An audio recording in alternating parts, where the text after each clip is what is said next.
How are you folks? My name's Dan Severino. I'm here at the Cape May County Airport.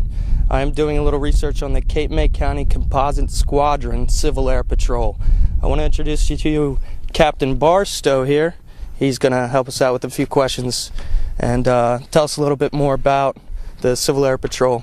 So, first off, name, rank, and serial number, sir. My name is Captain Kevin Barstow. I'm the commander here of the Cape May County Composite Squadron of the Civil Air Patrol.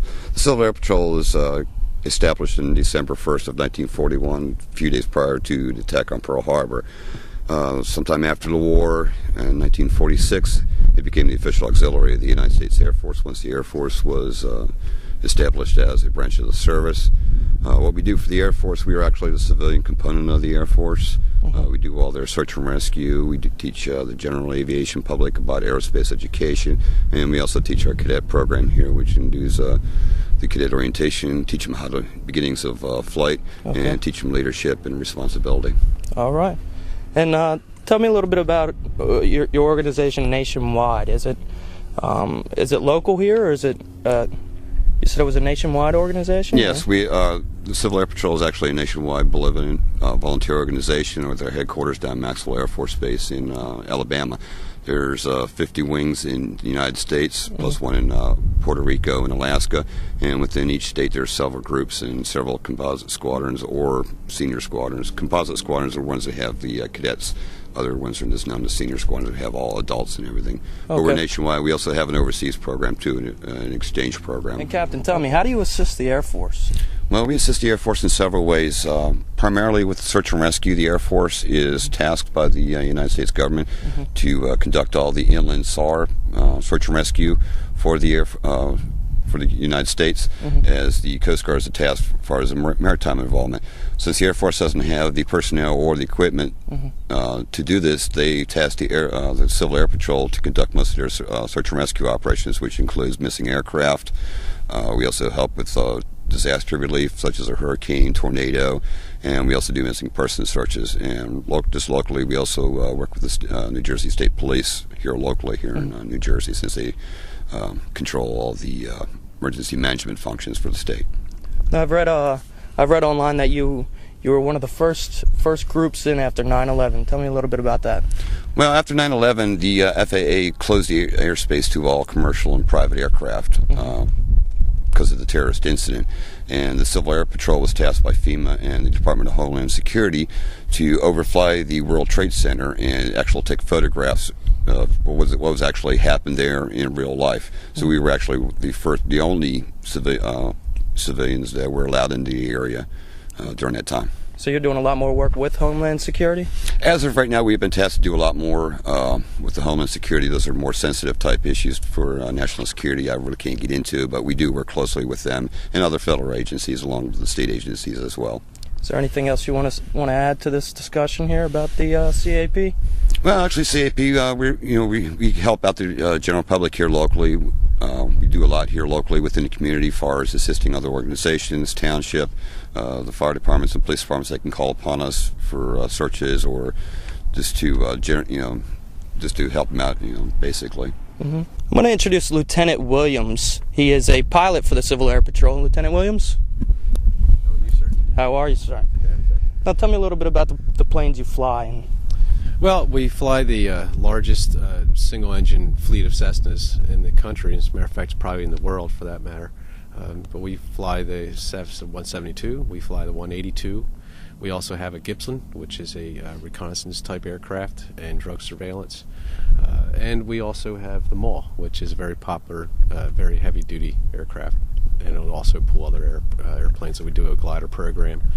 We have many gliders across the nation. The cadets participate in for their glider program, and we have a powered flight program we offer for the cadets. What we're looking at is an MT-7-235. It's a MAL. This is an aircraft that's designed more towards the Civil Air Patrol's needs for search and rescue and towing. We tow gliders and other aircraft to destinations, and of course for the gliders, we tell them to an altitude safe for release so they can glide back. One of the features in the airplane is the tow bar in the back, which allows us to hook up a cable rope that would tow other aircraft from behind, and it has a release in the front portion of the pilot's cabin that allows us to release that rope for the release of the glider. We have special radios on the aircraft, and the antennas up here above would be for our CAP radio for communications, and of course our navigation equipment. On this side over here on the left fuselage, you'll see a big panoramic window. That's best for doing search for when we have a beacon, a ELT, we call it an emergency locator transmitter, so other observers can see aircraft or damaged aircraft or any pedestrians or just people in general that may need help. In the front of the aircraft, we have a really large propeller in this aircraft. It's good for towing. It can handle the loads that are put upon it. It's also a constant speed prop, which means as the airplane goes faster and slower, we can adjust the pitch of the prop to accommodate that speed, and it maintains the RPM. In the front leading edge of the wing, we can see that these things called vortice generators, and they help us out in slow speed. We're often in slow speed when we're trying to do a search and rescue. Every little bit can help. It prevents stalls, so the aircraft will not crash to the ground. All right, we're here in the fuselage of the plane, and the lieutenant's going to take us on a tour of some of the components that he has to navigate with to make this puppy get in the air. All right, as you can see by looking at this, what would you call this, the dash? It's our cockpit dash, correct. Cockpit dash, just like a car here. You can see that you would probably, to the normal person, be pretty overwhelmed, but I'm sure you are pretty familiar with, well, I guess you would have to be familiar with everything that this does here. Why don't you take us on a tour here? Well, first we'll start off to the left and go right into the airspeed indicator. It's not like your normal indicator for a car. You measure what's actually the speed on the ground, and we measure the speed of the air, which can change when you're high and low. If you're at low altitude, your air is denser, and it makes your speed appear to be faster. And as you get higher up, your speed appears to be less, when your ground speed is increased. This is our attitude indicator. That'll let us know the position of the aircraft, whether it's nose high in a turn or too far nose down. This is our altimeter, which is set by barometric pressure, which we can change for every airport that we arrive to and every area that we arrive to, depending on the density of the air for that area.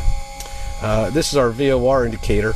It's also linked into our GPS, which it allows us to give us a position left and right. It also gives us a glide slope, which would be this horizontal needle here. So when we're coming for approach for landing, and we don't have visual conditions that we can land without seeing out the window. This is we have our GPS, which is modern, up to date. This is also a VOR receiver, which works this indicator, and this radio also works this indicator. This is a special radio that's provided for the CAP, so we can communicate with other mission specialists while we're on missions. We also have an engine monitor. We have our fuel flow. As I mentioned earlier, we have a constant speed prop, so this will give us our manifold pressure in the engine. This will give our fuel flow, and this would be our RPM to monitor all these together. And that's controlled by our prop control, which would be this right here, and also our fuel mixture. That's how we shut the engine off and turn it on, and of course our throttle. And we're able to switch from the GPS and the VOR navigation systems by this switch that controls our indicator, so that we have a better accurate way in getting to the right instrument. I understand. Now I see that this plane only has 754 hours on the engine. Yep. How big is this engine? Well, it's a Lycoming 235, or sorry, a Lycoming 235 horsepower engine. It's 6 cylinders, and it's a lot of power for the size of this aircraft. But we need this kind of power for what we do, and that's why this aircraft was purchased. That's excellent. Well, all right, Captain, I just want to thank you for your time. And final words, how do people get involved? Well, you can get involved locally by visiting our website at capemay.njwg.cap.gov, or you can go onto the national site at www.gocivilairpatrol.com. Awesome. Thank Or you. stop by the squadron anytime. Okay. Come by the squadron. You're located at? At the Cape May County Airport, right by the flight deck restaurant. Our meetings are every Thursday night beginning at 7 o'clock. All right. Perfect. Thank you.